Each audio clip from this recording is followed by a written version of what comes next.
سبح اسم ربك الأعلى الذي خلق فسوى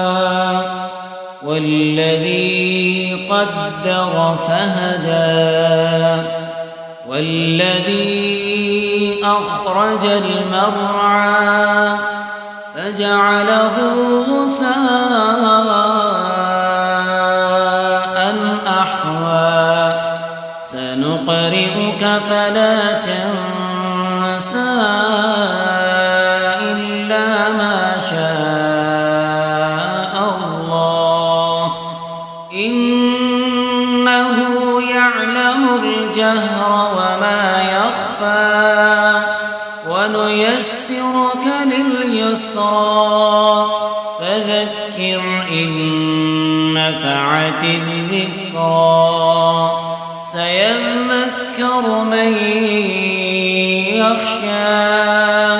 ويتجنبها الأشقى الذي يصلى النار الكبرى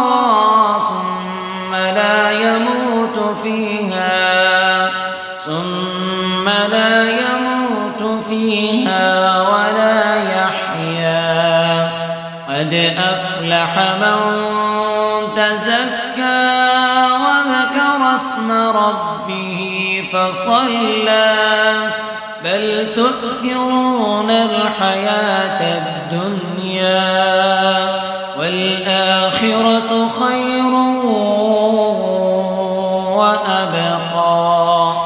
إن هذا لفي الصحف الأولى صحف إبراهيم وموسى